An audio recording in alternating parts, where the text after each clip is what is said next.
Hey guys, Sean here, and welcome to the F1 Word, powered by planetf1.com.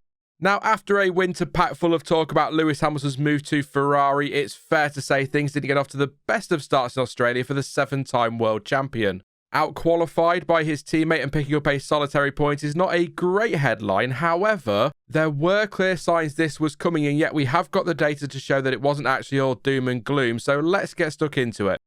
So firstly, how bad was it, really? Well, as already touched on, these stats don't paint a great picture. He struggled in practice, although it is just practice, and the gap to his teammate did come down as the weekend went on, and he ended up, of course, qualifying 8th, 0.218 behind 7th place Charles Leclerc, a big improvement compared to the more or less 6 tenths between him and FP1. On race day itself, he briefly led through all the chaos and pit stops, but the gamble to stay out on slicks in worsening conditions didn't really work out, and he ended the day in 10th place, 2.6 seconds behind his teammate and 22 seconds off race winner Lando Norris. So again, not exactly great, but also not diabolically bad. More on that a little bit later in the video. Now, earlier in the weekend, Hamilton explained that he still isn't quite there with the SF25 just yet, and highlighted a few areas where he still needs to find his feet, including getting used to how things work at the team and indeed on his new equipment, as well as how best to drive his new car. He actually explained that one area he's feeling the difference is under braking, saying that the through corner balance and mechanical balance shift is a lot different to what he had at Mercedes. He also added that the high speed balance to low speed balance is quite a shift too, and believed prior to FP1 that he was much further along in the process of adapting to these things than it turned out he actually was. Something which, to be honest, I didn't give much thought to is that Hamilton is also still trying to get used to his steering wheel and how it all functions, saying, and I'll quote him here, "There is still a ton of tools that I'm still not there on, like, what about this? What does this do? I've never tried that." Before adding, when you have a problem in the car and you come in, normally when you've got the experience, you can say, hey, this is where I want to go with it, but I don't know which tools to use at the moment. I'm heavily reliant for the first time on my engineers.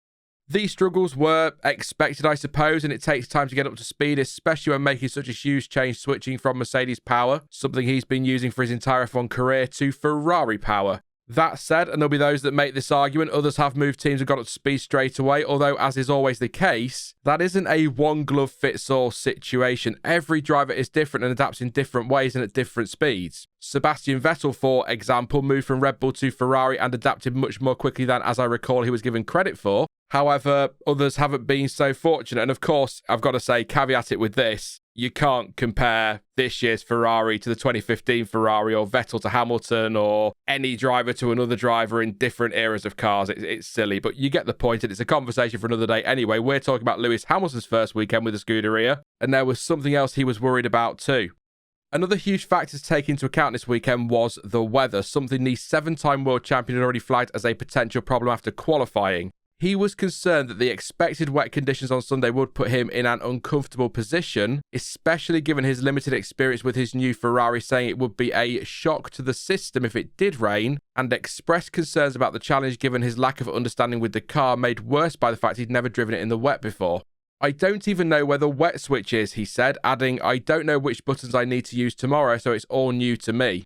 So yeah, more concerns around the new steering wheel, but it wasn't just about that pesky steering wheel, as he went on to explain that he hasn't used Brembo brakes before and so was curious about how they would perform in the wet.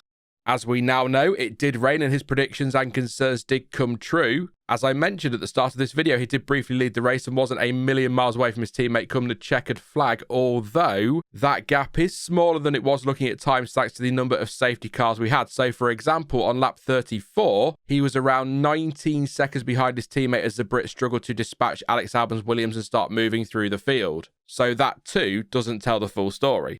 It is also important to point out that alongside his own struggles, he and his teammate were also hampered by some classic Ferrari strategy woes. Oh yes, that familiar tale of Ferrari versus strategy continues into another season.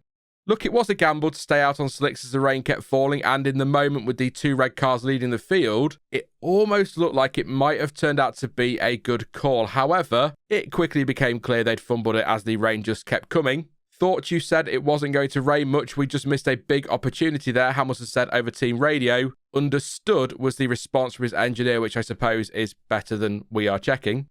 Of course, this is all helped by a good chunk of hindsight, and those calls are very tough to make in the moment. If the rain had eased off, for example, they'd have looked like absolute geniuses, but if the car ends up, I don't know, beached in the gravel, they look beyond stupid. Who'd be a strategist? Despite the struggles and concerns Hamilton himself laid out across the weekend, it actually wasn't all doom and gloom though. Unless, of course, you are one of those social media folk who can only focus on the negative or like to spend your time throwing the word washed around at any and all drivers you don't support. But anyway, let's not get into that. For starters, that deficit to Leclerc did come down through practice and qualifying, and don't forget, whilst 2/10 off his teammate in quali, he did actually line up alongside him on the grid.